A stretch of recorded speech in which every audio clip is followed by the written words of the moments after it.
So in the last few days, we've seen South Africa in total lockdown for the coronavirus, something that's never happened in the history. It's never happened in the world, in the history of the world, that the world's been locked down. So we've had a number of questions, and the first thing is, what happens if I get infected? You probably already have coronavirus in your body, because there are more than one coronavirus. There are viruses, and the MERS and the SARS and things from the past have all been coronaviruses. Whether you have the COVID-19 coronavirus is to be seen. And you must understand that in our bodies, we often have viruses. Have you ever had a fever blister in the inside of your mouth? So a fever blister is caused by the herpes virus. It's there, and sometimes it pops up. When does that happen? Well, usually when you're under stress or when you've got a compromised immune system. And then that virus comes up and it creates all kinds of things. The same virus also creates shingles, which is, this virus specifically attacks the neural ends, and it's extremely painful. But you don't always have the symptoms, although if you have it, the virus is present, and the virus is present even though you don't have it. So the chances of you having been infected with a coronavirus from last year is quite possible. Also from the COVID-19, it's possible that you're infected, because remember, it's been around since June last year in China, and many people have traveled since June last year. So it's possible that it's already here. So yeah, that's what happens if I'm infected. You probably already are. If not from this one, from previous ones. So what happens if I get a sore throat? I was asked the other day. Well, my question is, what did you do last year when you got a sore throat? What supplements should you be using? Well, we should still be using the same things. In fact, I have here a study by the World Health Organization. It's actually a blueprint of the World Health Organization. And this was in Geneva, Switzerland. On the 24th of January, they published this. And it goes on about vitamin C. A high dose of vitamin C in a study, the study is called the Citrus Ali study, has shown the efficacy of a high dose vitamin C. That's 50 milligrams per kilo per 6 hours. So it's about 4.5 grams every 6 hours in preventing the mortality from the acute lung injuries as compared to placebo. So what it says is, if you use a high dose vitamin C, it really is quite effective, not just against the COVID-19, but against most viruses which we've had in the past and we'll probably have in the future, because vitamin C is one of the most used supplements on earth. And we use a particular vitamin C which is got bioflavonoids with it. What's the difference? The difference is this: normal ascorbic acid, which most people sell out there, is like trying to wash your car with water only. Yeah, it does help a little bit, but you need to use an enormous amount of water to get all the dirt off your car. If you add a little bit of soap, however, it works so much better, and that's what the bioflavonoids in a sense does in the vitamin C. It makes it more effective. So that's what we use. The other thing we use is Immune Boost. That's a supplement that's created specifically to boost the immunity. The new batch that Chains have made now also contains astragalus, which is amazing for boosting the immune system, and they've also added zinc, which wasn't in the previous formulas. It contains high doses of vitamin D, which is great for when we're going into winter and things like that. Dr. D'Adamo from the Blood Type Diet have shown that it's not necessarily just the immune system that plays a role, because if it was true that the immune system or the compromised immune system is an issue only, it would mean that people like old people with arthritis or inflammatory diseases, they don't have a compromised immune system, or let me say a low immune system. They basically have an overactive immune system because of the inflammation.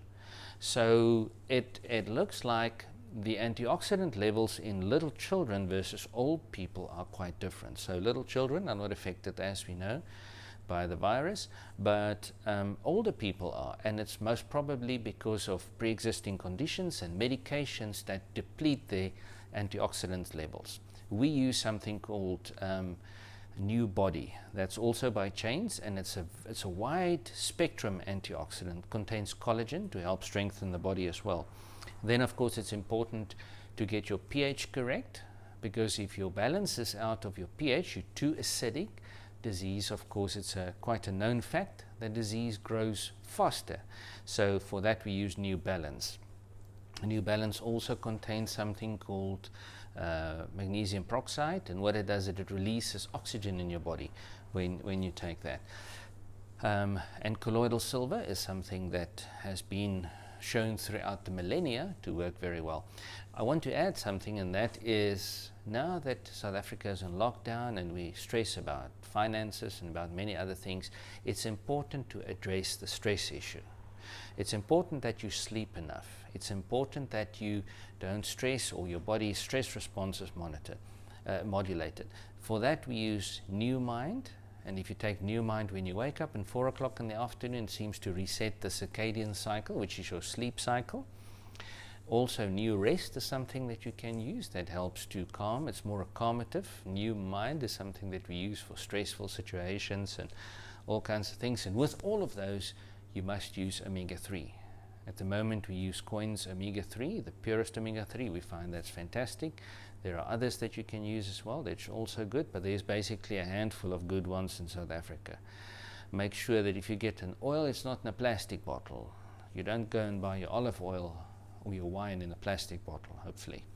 So neither would you your oil. And those are the sort of things that we do. And do the very common sense things like get exercise as much as you can, get sunlight, drink your water. Remember, it doesn't matter how good the supplements are that you're using. If you're not drinking water to wash the toxins out of your body, you will get sick. Avoid sugar, avoid dairy, and avoid wheat. I call it the unholy trinity: wheat, dairy, and sugar. Don't have it. Now that we're at home, we want to bake more and do lovely things, but unfortunately sometimes the sugar or the ice cream and things like that should not be used. I would rather have said, if we wanted to limit things for people not to buy in the stores, I wouldn't sell them sugar, and then they would definitely recover faster. What you can also do is get some sunlight. It is known that if you go to your dentist, you might have seen this. There's a little sterilizer with ultraviolet light, and it kills bacteria and viruses. So ultraviolet from the sun also kills viruses. So make sure you get sunlight. And that's usually why we get sick in the winter time, because we don't get enough sunlight and vitamin D. Then the question is, can we eradicate this virus or any other virus? We often hear over the media, let's all do our part in eradicating this virus. Well, that's not quite accurate. That's not entirely possible. I'm in no way advocating that we be irresponsible. Go shake hands, go kiss each other in public and hugs and things like that. Cough and spat over one another. That's not the way to go forward. But there are basically two ways to look at this. There are two theories, and the one theory is the one that we see playing out at the moment, and that's the germ theory. The germ theory was postulated by Louis Pasteur. You know, you talk about pasteurized juice or pasteurized milk, and Louis Pasteur basically said, let's kill the bug or the germs out there, then we'll be safe as humans. On his deathbed, though, Louis Pasteur said the following words: the microbe is nothing. In other words, the viruses or the germs are nothing. The terrain is everything. What does the terrain mean? Well, the terrain was postulated by a guy by the name of Becamp. Now, Becamp said it doesn't matter which viruses or bacteria there are. The terrain, the body itself, needs to be favorable for that bacteria or virus to grow, or it won't be. For that reason, you see 1,000 people that are exposed to the same illness and 10 would get sick. Why does the other 900 not get sick? It's simple. It's because of their terrain. There might be people, you've seen it in your own house. Your husband or your wife may get sick and you don't. Why? Well, specifically because of this. Your terrains, your bodies are different. And so trying to eradicate the virus is not a possibility. That will not happen. We can try and limit the spread. I mean, I wouldn't like to get the flu. No, I'm not talking about the corona. I'm talking about any flu. I don't like to get that. It's a terrible thing to have. You're not fully operational and so forth. So I wouldn't like to get that. For the same reason as the corona, I would try and protect myself from that. And how would I do that? Well, by strengthening my immune system, by strengthening the people around me, while trying to avoid people that are sick. I mean, I don't go into a house where people are spitting and coughing with all kinds of illness. I just think it's irresponsible. So the question is, can we eradicate it? No, we can't. So if we go into hiding for 21 days, that's not going to eradicate the virus. No, it won't. If we come out, it'll still be there. And if you're not careful, it'll spread faster, because now you've sat in the house, you haven't done exercise, you ate unhealthy and so forth, and you didn't get sunlight and exercise. And now what happens then? We're worse off than we were before. We have to obey the laws of the land, and that might have been, from their perspective, a way to address it, but that's not the only perspective. So that brings us to the question then, how deadly is this virus? Well, in order to determine that, you need two kinds of numbers. The one is death rate specifically of this virus, and the other one is the infection rate. What do I mean by that? In late February this year, 2020, Dr. Anthony Fauci is the chief medical advisor to the White House at the moment. He was a co-author of a study, and this study was published in the New England Journal of Medicine. I'll put the links to these on our website, and you can go have a look at all of that. And it says specifically, it goes on about the infection rate and then it says in the third paragraph of the study, if one assumes that the number of asymptomatic or minimally symptomatic cases, these are people that are infected, but they don't know it. It might be you and me, is several times higher than the number of reported cases. In other words, have you been tested? Maybe not. Why haven't you been tested? Well, you don't have any symptoms. So you asymptomatic, although you might carry the virus. So he says, if we assume that the number of asymptomatic or minimally symptomatic cases is several times higher as the number of reported cases, the case of fatality rate may be considerably less than 1%. This suggests that the overall clinical consequences of COVID-19 may ultimately be more akin to those of a severe seasonal influenza, which has the case fatality rate of approximately 0.1%, or a pandemic influenza similar to those in 1957 and 1968, rather than the similar SARS or MERS, which had a case fatality rate of 10 or 36% respectively. So what he's saying in essence is this.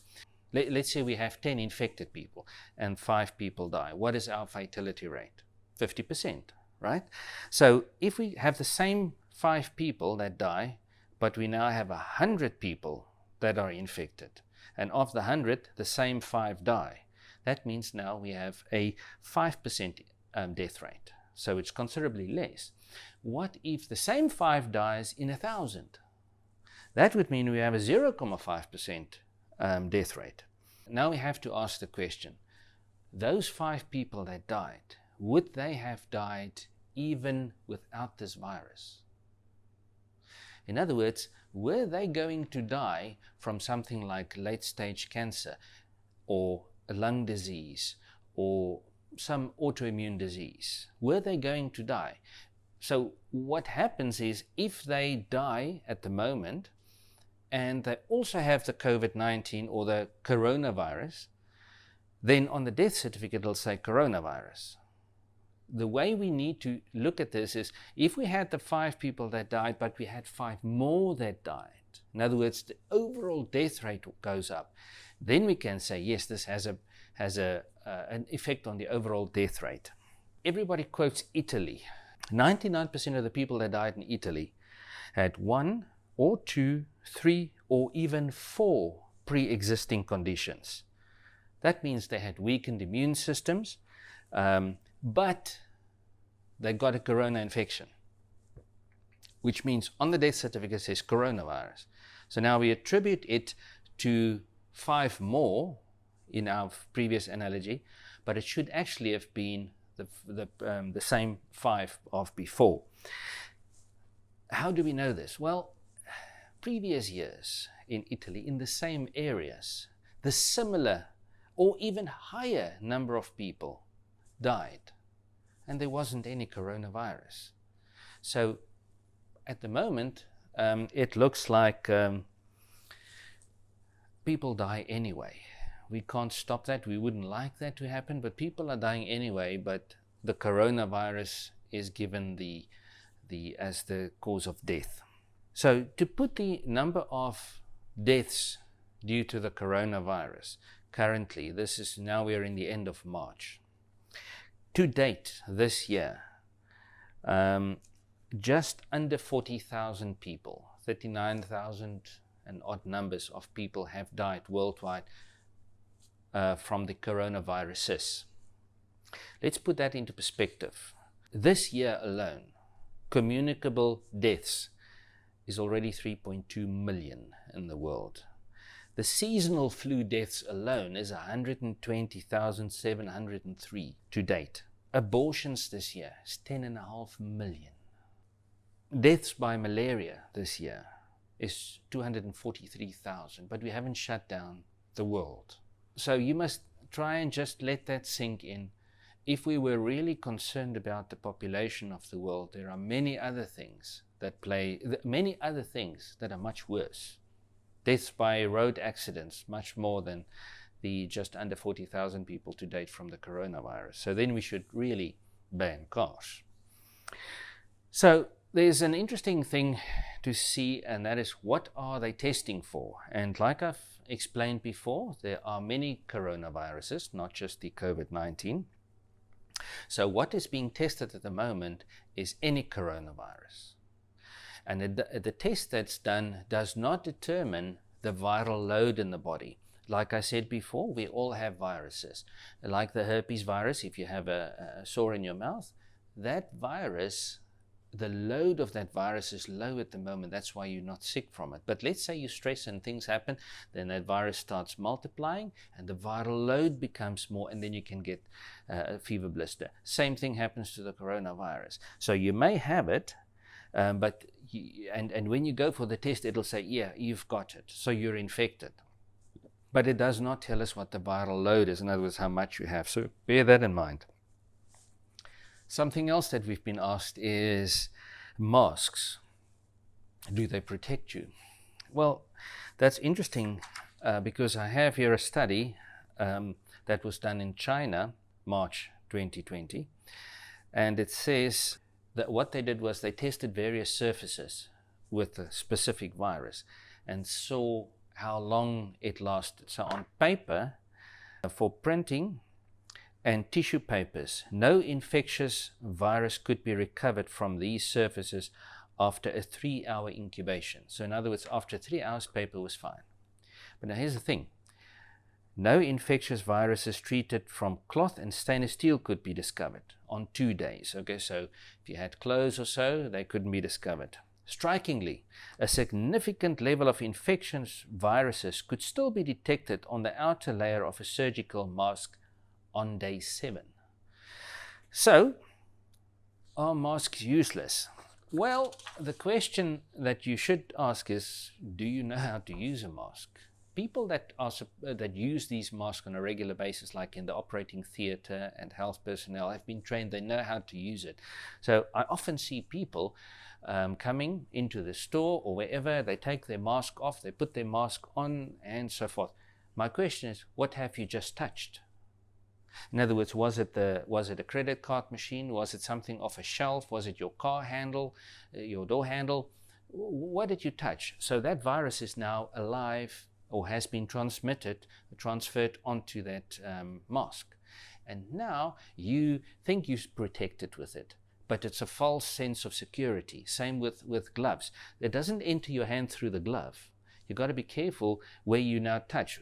So people that use gloves and use mask change that frequently, not in a month, but on a daily basis. So if you go into the theater and come out, You put a new mask on when you go in, although you haven't touched anything. Gloves are the same thing. Doctors, if they scrub, they don't touch a single thing. They only touch the patient when they operate. You don't touch a single thing. So having a mask, a glove on if you've got a cut or something like that is a different story. Just on that note, be careful of these sanitizers that may dry your skin so much so that your skin cracks and now leaves your skin open to infections. Lastly, I want to say one more thing, and that is protect yourself from the media. What do I mean by that? This morning I heard a very interesting quote. Somebody said, "Is it true what you heard, or did you see it on CNN?" Now, the mainstream media is known to talk from one mouth. If you hear it on CNN, or remember the South African media, what they say to you and me on the radio and the newspaper comes from the international news agencies. We don't really seem to do our own, with a few exceptions, our own journalism. So if I can ask these questions about the virus and the numbers, and I'm not a journalist, why don't we have journalists in South Africa in the mainstream media asking these questions if they were doing proper journalism? But if you listen to the media, it doesn't matter if it's the Afrikaans, the English, Xhosa, any of them, it's all the same story. Nobody seems to question any of this. And science is not advanced by agreeing with what everybody says. Science, it is advanced if you ask questions about the status quo. So please, when you see media posts, when you get WhatsApps, Facebook stuff, don't just repost it. Try and verify it. Read the article and see, or some person sending you some message from somebody claiming who they are. Maybe just go make sure and first try and find out who those people really are and if it can be verified. So I will say this in conclusion. Let's not spread fear. Let's spread faith.